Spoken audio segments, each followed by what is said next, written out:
নিজের ভুল বুঝতে পেরে চিনিকে ফিরিয়ে নিল দ্রোণ। সম্পূর্ণ জানতে ভিডিওটিতে একটি লাইক করে প্রথম থেকেই দেখতে থাকো।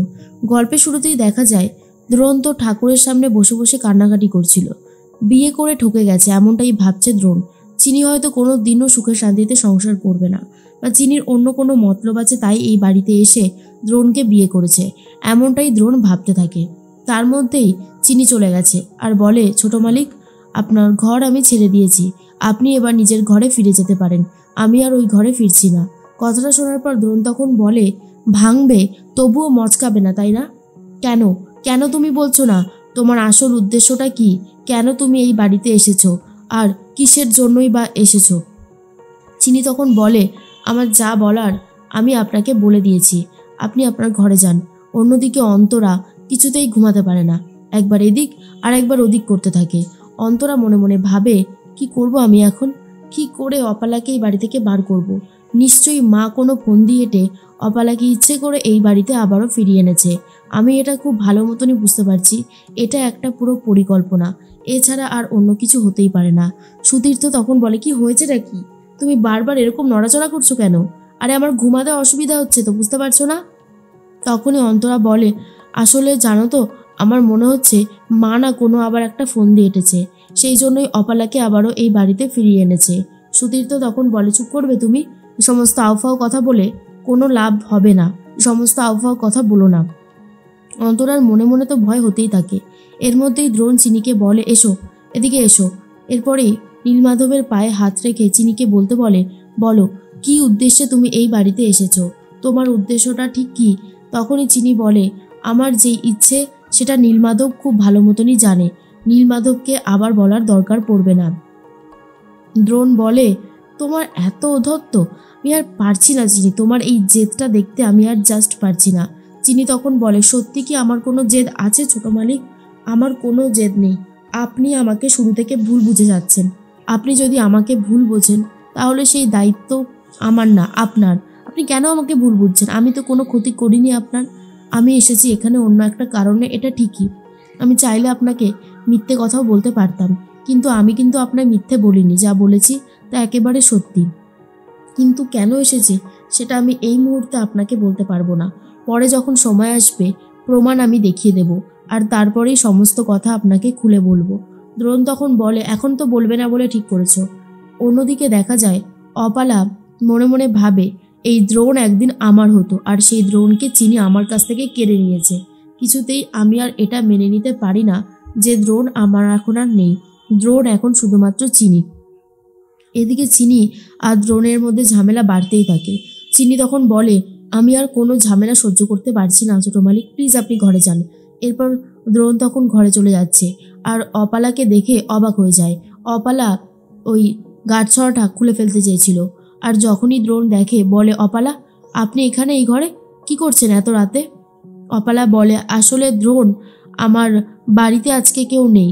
এই একটা এত বড় বাড়িতে একটা মেয়ে একা থাকবে সেটা আমি মানতে পারিনি, তাই জন্য ঠাম্মিকে ফোন করেছিলাম। ঠাম্মি আমাকে এই বাড়িতে আসতে বলেছিল, সেই জন্যই এসেছি। তখন দ্রোণ বলে, হ্যাঁ তো আপনি এই ঘরে কি করছেন? আমাদের এখানে আরও ঘর আছে, গেস্ট রুম আছে, আপনি প্লিজ ওখানে যান। এই ঘরটা আমাকে ছেড়ে দিন, এই ঘরটায় শুধুমাত্র আমি থাকি। তখনই অপালা বলে, আমি জানি আপনি থাকেন এই ঘরে, কিন্তু আমাকে এত ইনসাল্ট করার মতন কিছু হয়নি, আমি আপনার কোনো ক্ষতি করতে এই ঘরে আসিনি। দ্রোণ তখন বলে, আমি কি এই সমস্ত কথা বলেছি? বলিনি তো, তাহলে কেন এগুলো বলছো তুমি? অপালা বলে, আচ্ছা চিনিকে তো কোথাও দেখতে পাচ্ছি না। দ্রোণ তখন বলে, চিনি আছে, আপনি প্লিজ এই ঘর থেকে বেরিয়ে যান। অপালাকে ঘর থেকে বার করে দিয়ে দরজার ছিটকিনিটা আটকে দেয় দ্রোণ। আর তখনই দ্রোণের এই ব্যবহার দেখে অপালা প্রচণ্ড রেগে যায় আর বলে, এত বড় অপমান করলো আমাকে আজকে দ্রোণ, আমি এই অপমানের কথা কখনো ভুলতে পারবো না। এর একটা জবাব তো আমাকে দিতেই হবে, যেভাবেই হোক না কেন এর একটা জবাব আমি দেবই। তখনই ঠাম্মি বলে, অপালা তুমি এখানে কি করছো? অপালা তখন বলে, ঠাম্মি এখানে আপনি আমাকে কেন ডেকে এনেছেন?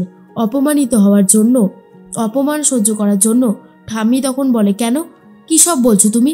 দ্রোণের ব্যবহারের কথাই বলতে থাকে আর বলে, দ্রোণ আমাকে এখন ঘর থেকে জাস্ট কুকুরের মতো আমাকে ঘাড় ধাক্কা দিয়ে বার করে দিল।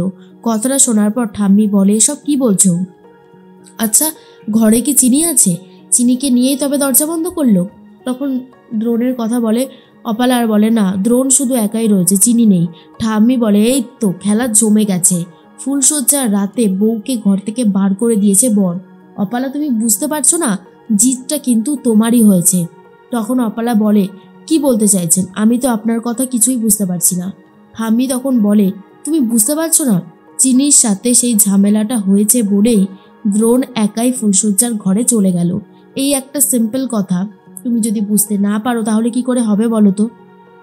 অপালা বলে কিন্তু আমি আমি কি করতাম, আমি তো কিছুই দেখলাম না সেরকম। তবে দ্রোণ আমাকে বারবার করে বলছিল চিনি এই ঘরে নেই, চিনি এই ঘরে আসবে না। আর অন্যদিকে চিনি তো ঠাকুরের ঘরেই রয়েছে, আর ঠাকুরের সামনে বলতে থাকে কেন যে আমি এখানে এসেছি সেটা ছোট মালিককে বলতাম কি করে। ছোট মালিক যে আমার কোনো কথা বিশ্বাসই করতো না, প্রমাণ ছাড়া ছোট মালিক যেমন কোনো কথা বিশ্বাস করে না, তেমনি আমিও তো এখন কোনো প্রমাণ দেখাতে পারবও না। অন্যদিকে তখনই চিনি বলে এবার আমি কি করব, আমি কি তাহলে এখানেই পড়ে থাকবো? ছোট মালিক যখন আমাকে নেবেই না ঘরে, তাহলে আমি এখানেই শুয়ে পড়ি। এই বলে ঘুমিয়ে পড়ে চিনি। আর অন্যদিকে ঠাম্মি তখন বলে শোনো অপালা, আজকের থেকেই যেভাবে বিচ্ছেদ শুরু হয়েছে দ্রোণ আর চিনির মধ্যে, এই বিচ্ছেদটা কিন্তু শেষ পর্যন্ত বজায় রাখতে হবে, বুঝতে পারলে আমার কথাটা? আর তখনই অপালা বলে জানি না কি করে সেটা সম্ভব, তবে চেষ্টা তো আমিও করব। তবে ঠাম্মি আপনি একটা কথা বলুন তো, আপনি কি চিনি আর দ্রোণের মধ্যে ঝামেলা লাগানোর জন্য এমন কিছু করেছেন? না একা একাই ওদের ঝামেলাটা হয়ে গেল, সেটাই তো ভাবছি। ঠাম্মি তখন বলে সে সমস্ত অনেক কথা আছে, সেগুলো তোমাকে একদিন পরেই বলবো বুঝলে, এখন তোমাকে ওগুলো জানতে হবে না। এর মধ্যেই অপালা বলে ঠাম্মি আচ্ছা দ্রোণ কি সত্যি চিনিকে আর কোনোদিন মেনে নেবে না? ঠাম্মি তখন বলে নেবে না মেনে, দেখো না ওদের মধ্যে কি ঝামেলাটাই না হয়। অনেকটা রাত হয়ে গেছে, চিনির জন্য চিন্তা বাড়তে থাকে দ্রোণের। প্রথমে চিনির সমস্ত জিনিসপত্রগুলো ফেলে দিয়েছিল, ঘরের ফুলশয্যার খাটের ফুলটুল সব অগোছালো হয়ে রয়েছে, কিন্তু তবুও চিনির দিক থেকে মন সরাতে পারছে না দ্রোণ। চিনি কোথায় রয়েছে এতটা রাতে, কি করছে সেটা জানার জন্য দ্রোণ ঘর থেকে বেরিয়ে যায়। তারপরেই দ্রোণ দেখে ঠাকুর ঘরে গিয়ে সেখানেই শুয়ে পড়েছে, ঘুমিয়ে পড়েছে চিনি। আর তখন দ্রোণ বলে তোমার তো এরকম অবস্থা হওয়ার কথা ছিল না চিনি, আজকে রাতটা তো আমাদের জীবনের একটা অন্য রকমের রাত, আমরা আজকে চাইলে কতটা ভালো কাটাতে পারতাম, কিন্তু তোমার এই অবস্থা দেখে আমার সত্যি খুব খারাপ লাগছে। এই বলে চিনিকে কোলে করে নিয়ে যাচ্ছে ঘরে। আর তার মধ্যেই অপালা মনে মনে ভাবে আর ঠাম্মি মনে মনে ভাবে চিনি আর দ্রোণের মধ্যে খুব ঝামেলা, চিনিকে হয়তো কোনোদিন নিজের ঘরে থাকতেও দেবে না দ্রোণ, কিন্তু নিজে কোলে করে দ্রোণ নিয়ে এসেছে ঘরে চিনিকে। তারপরে ফুলশয্যার খাটে চিনিকে ঘুম পাড়িয়ে দেয় আর বলে আমি জানি চিনি তুমি না জানি কি অপরাধে এখানে এসেছো, তবে হ্যাঁ আমি তোমার উপর কোনো অপরাধ করতে দেব না কারোকে, আমি আমার নিজের কর্তব্যটা অবশ্যই সবসময় দায়িত্ব নিয়ে পালন করব।